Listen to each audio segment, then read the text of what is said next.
MPC em Foco desta semana vai falar sobre o funcionamento do Ministério Público de Contas.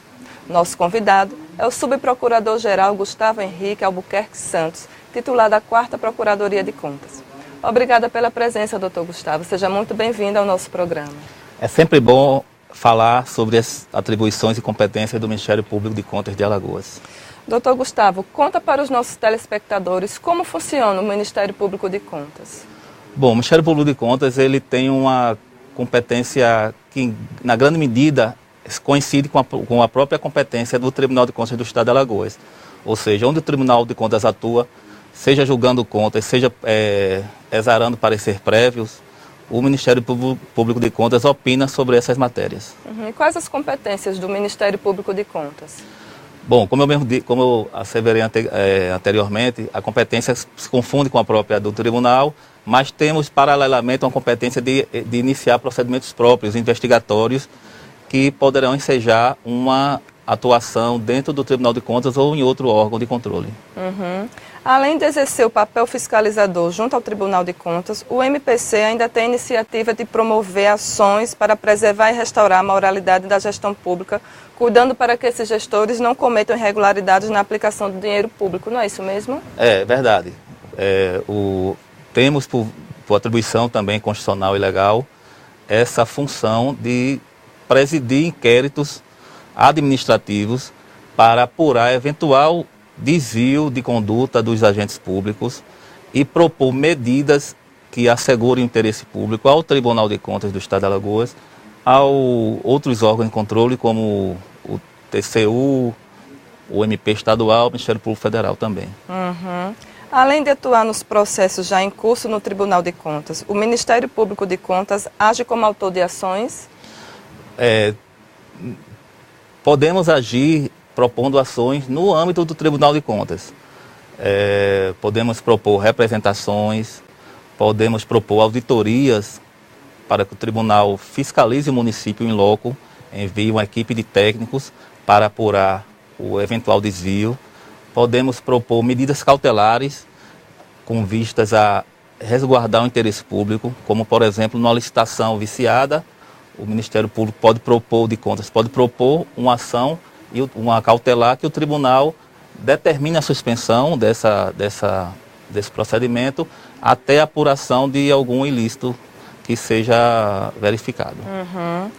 Doutor Gustavo, o Tribunal de Contas ele está obrigado a decidir de acordo com o parecer do Ministério Público? Não. O parecer do Ministério Público ele é obrigatório, o parecer é obrigatório nos autos, mas o tribunal não é vinculado ao parecer. O tribunal pode dispor de maneira diversa, pode acatar ou não. Embora pela experiência prática nossa, 90% dos casos, no mínimo 90% dos casos, o tribunal acolhe nosso parecer e os usa como razões de decidir. Nos 10% que o tribunal não acata, o conselheiro motiva, indica as razões, isso é obrigatório também, não é só discordar por discordar, tem que motivar e indicar razões pelas quais discorda. O Ministério Público de Contas ele pode atuar perante o Judiciário, o Poder Judiciário? Não há precedentes nesse sentido. A gente já fez atuações aqui com o Ministério Público de Alagoas em parceria. Ou seja, nós, procuradores de conta, assinamos petições iniciais de ação civil pública com o Ministério Público Estadual. Mas, isoladamente, no momento, pelo arcabouço jurídico constitucional que nos rege, não é possível essa atuação isolada. E como é a atuação do Ministério Público de Contas na área criminal? Essa atribuição, ela decorre da nossa atribuição geral de fiscalizar, mas também não podemos propor ações penais junto ao Poder Judiciário. Obviamente o crime, quando é cometido, ele tem várias consequências. O que nós podemos atuar é a consequência no crime no controle externo. O tribunal pune, porque um crime, um fato, ele constitui crime, mas também é um ilícito administrativo. Então, no tocante ao ilícito administrativo, ou seja, na desconformidade da conduta com as normas de direito financeiro, tributário e de controle externo, o tribunal atua, o Ministério Público pode atuar propondo penalidades no âmbito do tribunal. Mas na matéria penal em si, não temos essa competência. O que fazemos, e isso ocorre com muita frequência, é enviar os autos ao Procurador-Geral de Justiça para que distribua ao promotor competente para a eventual ação penal. Entendi. E a ação de improbidade administrativa, o Ministério Público de Contas, ele tem legitimidade para propor? Não.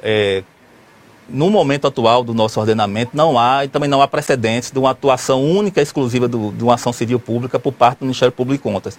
Como eu falei anteriormente, é comum assinarmos em conjunto com promotores em matérias que têm a competência comum, uma ação civil pública de improbidade, mas a gente adere àquela ação. A gente não pode, de vontade própria, elaborar e propor ao judiciário uma ação de improbidade. O que a gente pode e faz de forma cotidiana municiar o Ministério Público Estadual de informações de controle externo, de execução financeira, orçamentária, e o promotor de justiça nos convida para atuar em conjunto, inclusive assinando a inicial de uma ação civil de improbidade administrativa.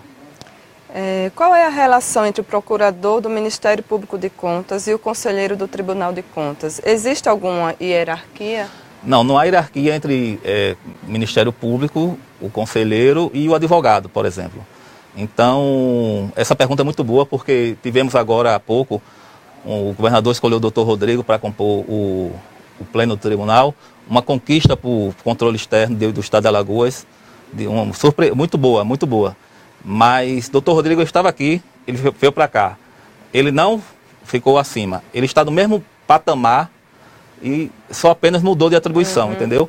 Então não há hierarquia, o conselheiro, nunca ocorreu aqui o conselheiro pedir, querer direcionar o trabalho do Ministério Público de Contas, nunca ocorreu, nem eu tenho certeza que não vai ocorrer, porque também não há essa hierarquia. São atribuições independentes, o Ministério Público faz as atribuições constitucionais e legais e o Tribunal os conselheiros também desempenham as suas atribuições de forma complementar, sem hierarquia. O Ministério Público de Contas, ele não está submisso ao Tribunal de Contas? Não está submisso ao Tribunal de Contas. Os procuradores são dotados, todos nós temos autonomia funcional, independência funcional para atuar baseado em duas premissas apenas, a nossa consciência e as leis. Doutor Gustavo, o senhor falou que o Ministério Público não atua em ações de improbidade administrativa, mas que pode atuar conjuntamente com o Ministério Público Estadual. Explica para a gente, para os nossos telespectadores, qual é a diferença do Ministério Público de Contas e do Ministério Público Estadual? Bom, o Ministério Público Estadual ele atua junto ao juiz de primeiro grau estadual. Ele tem uma competência ampla também em matéria de controle, mas também tem competências penais, processo civil. Ele atua junto ao judiciário. O Ministério Público de Contas ele é mais especializado, ele tem uma atuação mais limitada no âmbito do Tribunal de Contas. Então, o promotor de justiça, o concurso é parecido, é um concurso de provas e títulos, é muito parecido o concurso, o grau de dificuldade, e o promotor atua junto ao juiz de primeiro grau. O procurador de contas atua junto ao Tribunal de Contas. Porque há muito essa confusão, né? Até o próprio vocábulo procurador, ele pode significar procurador do Estado, procurador de Justiça, procurador do município. É um termo que tem vários significados no mundo do direito. Ok, então, doutor Gustavo, muito obrigada pela participação do senhor aqui no nosso programa e até uma próxima oportunidade. Muito obrigado, eu que agradeço. O MPC em Foco desta semana está ficando por aqui.